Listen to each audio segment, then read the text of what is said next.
Hi, everyone. My name is Jesse Robbins, and welcome to LPLE from Dialogue FM. We're the podcast that lets you practice listening in English. We speak English slowly and clearly so that you can follow along and understand native English speakers more easily. I'm excited to help you improve your English listening skill, as well as help you learn new vocabulary, grammar, and idioms commonly heard in conversations among native English speakers. If you want to practice listening in English, then we invite you to join our conversation. Hi, Jane. Hi, Jesse. Welcome back. Oh, it's good to be back, believe it or not.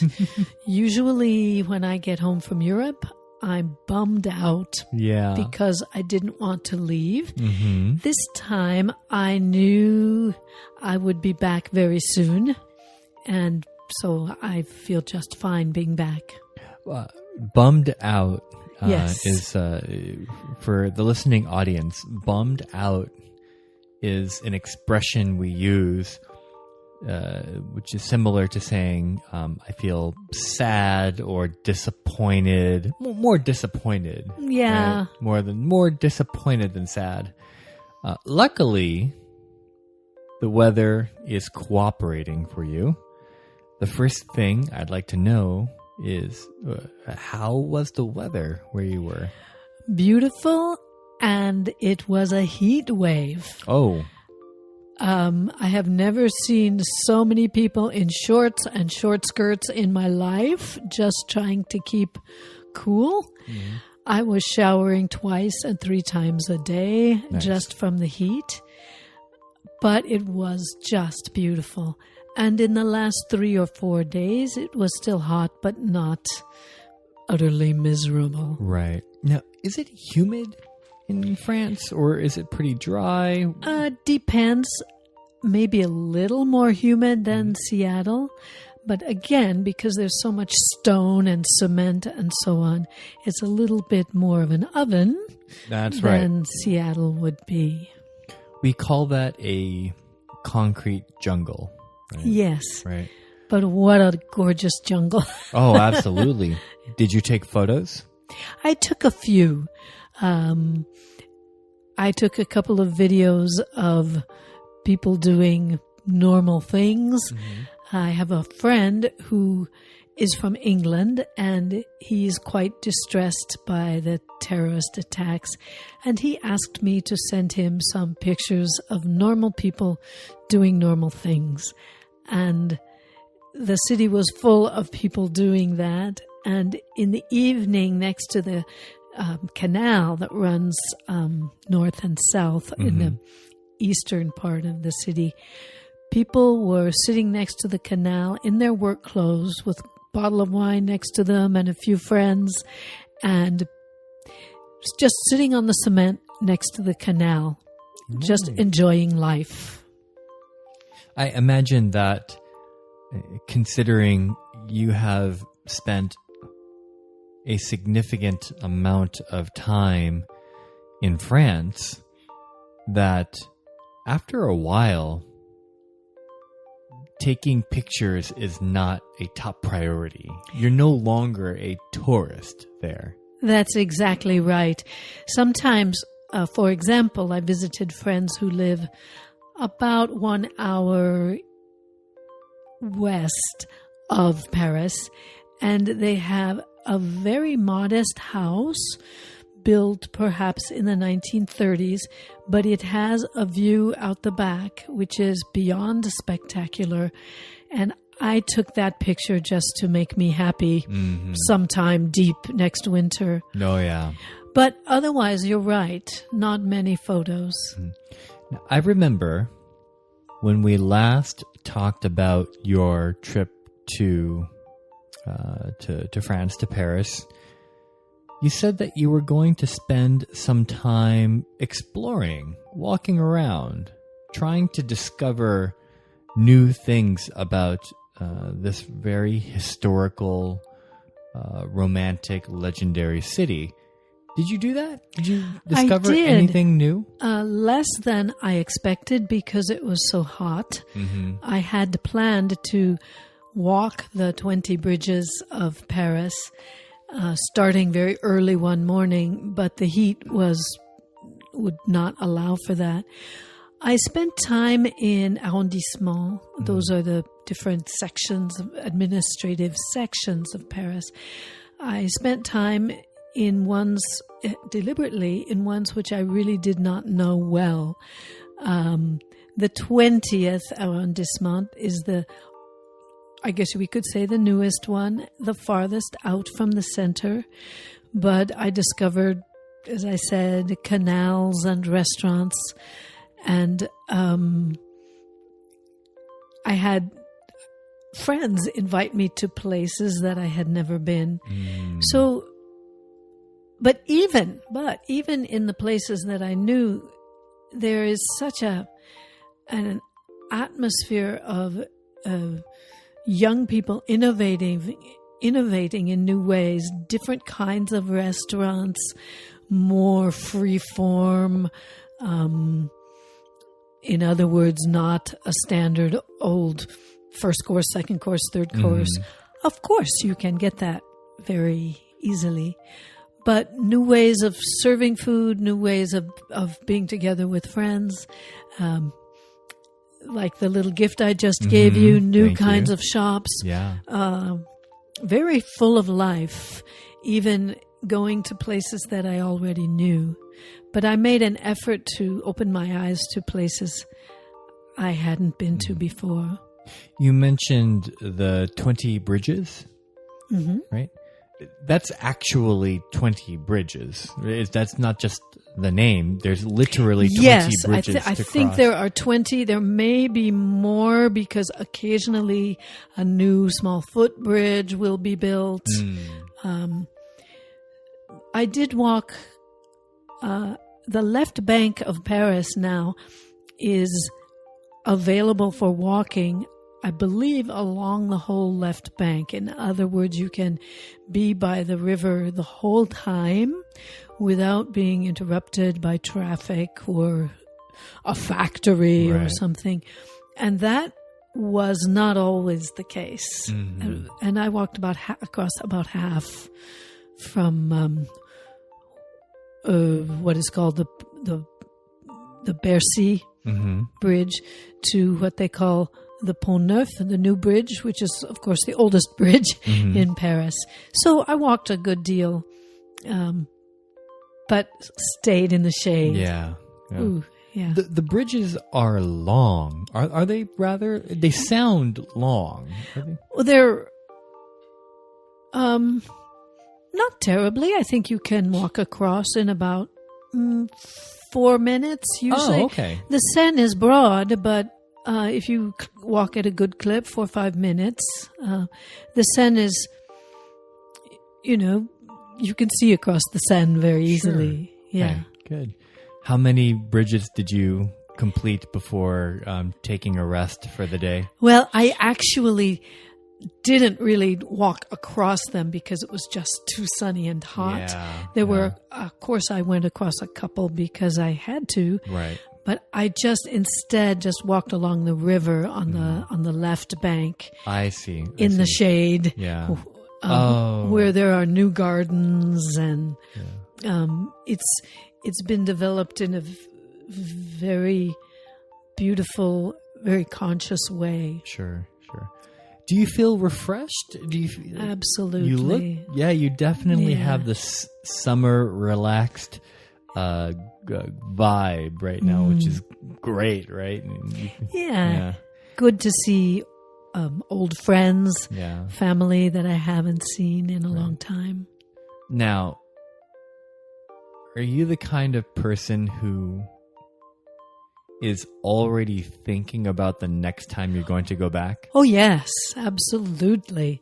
And in fact, I found out about an apartment in Paris that is empty because the owner is in a retirement home in Bordeaux. Okay. And the apartment is available whenever I want to come. What? Yes. Nice. So, wow. You have a place to stay. That cuts the bill in half. Oh, I bet, because Yes. it's expensive. Oh, Yeah. so the place you stayed at, was that the first time you stayed in that location? In that neighborhood, yes. Right next to a very historic, large cemetery, the cemetery of Montmartre, where you look down on it because a kind of bridge passes over it. People go there just to enjoy the greenery and the quiet, but it looks like a miniature city because the monuments look like miniature houses or miniature castles. Right. And there are streets, and it was lovely. And then Nice. above Montmartre is the great, huge hill, really quite challenging in some places to walk up. Okay. Yeah, and great views. Yeah. A bit like Queen Anne Hill, would you say? That steep? Maybe, yeah, right. 'Cause On Queen the Anne north Hill- side of Queen Anne Hill is maybe. Well, let's see. It's so much more built up. Oh, I'm sure. And, yeah. intersected with cross streets Yeah. and so on. Oh, okay. But definitely there are some stretches which are really very steep. yeah. You're more like you're hiking a mountain than That's right. going up a hill. Yes, then sauntering down a city street. Yeah. Yeah. Okay. So when is the next time you think you will go back? Oh, how about tomorrow? Okay. Yeah. Yeah. I hope to go back in less than a year. Yes. Fantastic. And the more you go, the more you learn to do it cheaply. Right. The better prepared you are. So, well, when we think about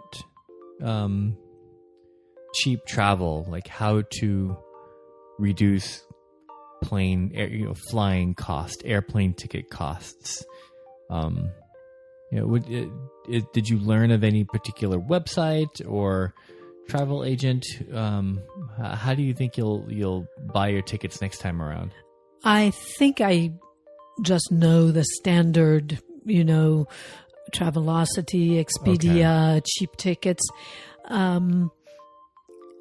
I go to several and compare, and two things, because I was actually traveling in the tourist season, which I hope not to do again. Okay.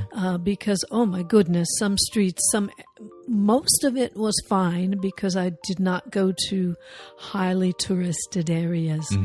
But when I happened to be in a touristed area, it was very uncomfortable and crowded. And the plane tickets are more expensive. So I did two things wrong. I traveled in season. Really, I didn't have much other choice. And I decided quite late. So, for example, Iceland Air has batches of tickets which are quite cheap if you start early enough. Oh. And then that batch goes and the next price range is for sale. Right. So in the end, traveling by Iceland Air, which has a short stopover in Reykjavik, its capital, or traveling direct by Delta, turned out to cost the same. So I decided to go for the direct flight. So next time I will do my best to travel outside of season, either in the spring or the fall, and to make up my mind far in advance so I can get cheap tickets. Yeah. Also, I have many friends who use credit cards that get miles for them. Yeah. And I just haven't bothered to do that yet, and I should. How about you? Do you get miles for... I do. Yeah. Well, it depends. So I have collected a lot of miles with Alaska Airlines. I haven't used them yet. They're not going to expire, so I'm not worried about that. However, I have a lot saved up, enough for an international trip, definitely, for free. Well, I mean, you have to pay the fees, or like a $200 fee or something, but significantly cheaper than buying the ticket full price. For this upcoming trip to Japan and to Vietnam, I went with a travel agent. Now, I haven't used a travel agent in maybe 9 years. I think probably the last time I used a travel agent was about in 2008. Naturally, I used Expedia or whatnot. Right. However, because our trip requires us to go to multiple countries, right? So, Japan and Vietnam, it was too complicated for me to try to find the best combination of time and day and location. It turns out that travel agents have secured special deals with certain airlines. Now I knew that. So when I remembered that sometimes you can actually get better deals if you go through a travel agent, I went to a Japanese travel agent in the International District here in Seattle. Good idea. Within 10-15 minutes, she found, the travel agent found a flight from Seattle to Japan by way of San Francisco, from Tokyo, Japan to Ho Chi Minh City, Vietnam, from Ho Chi Minh City, Vietnam, back to the States, to Seattle by way of San Francisco, for, I think, $1,200 per person. Wow. So, right, now, here's other factors, right? So, so here's why that's a great price. One, multiple destinations, right? Two, peak season. And three, how close we were to departure. Yes. Right? So those three things, I assumed the ticket was going to be way more expensive. But she found a great price, and the next day I bought the ticket, no problem. So were you 2 months ahead of departure, 3 months? What was it? 2 months? About 2 months. 2 months. Mm-hmm. Now, again, because it's peak season, finding that kind of ticket and availability, I assumed was either going to be impossible or very expensive, and it wasn't. Now, sadly, I cannot use, or I cannot add those miles to Alaska. I think I will be flying United Airlines. They have no partnership with Alaska? I don't think so. Double check, though, because they're getting better and better, the airlines. Recently, United Airlines has a bad reputation. The actual violent incident that happened on the plane.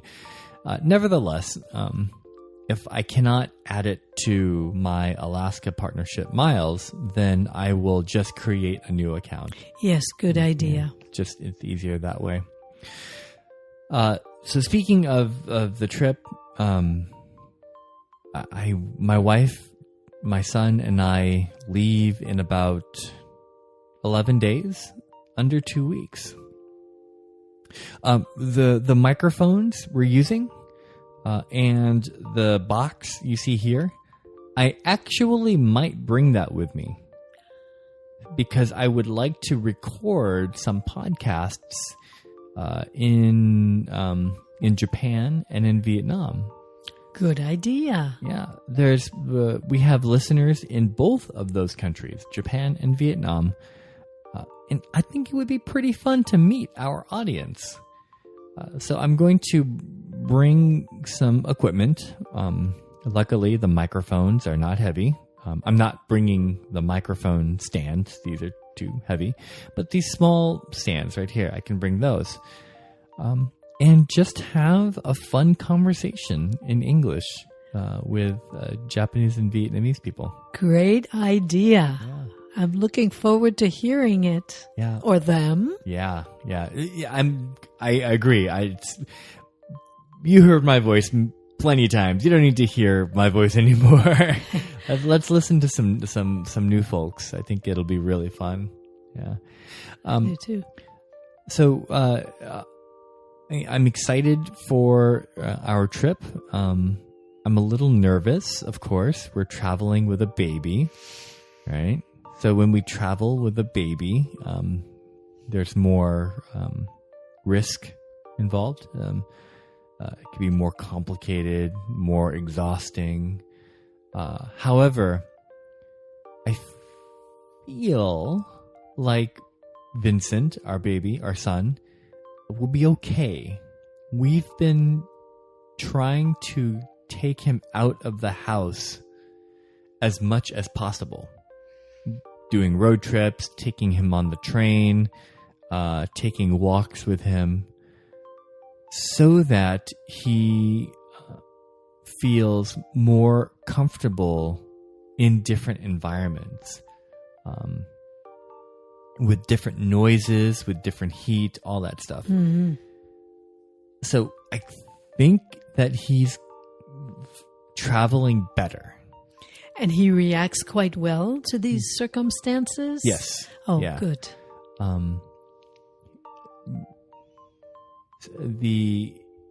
We're not bringing a car seat, so we're going to be carrying him everywhere. Oh, my goodness. He loves to be carried. So on one hand, it's good because it's just easier to travel that way. But on the other hand, I don't want him to get spoiled with us carrying him everywhere.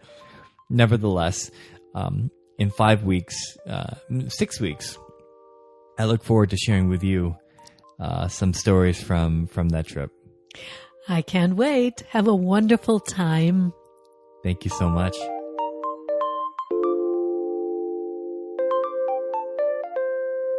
Thank you for listening to this episode of LPLE.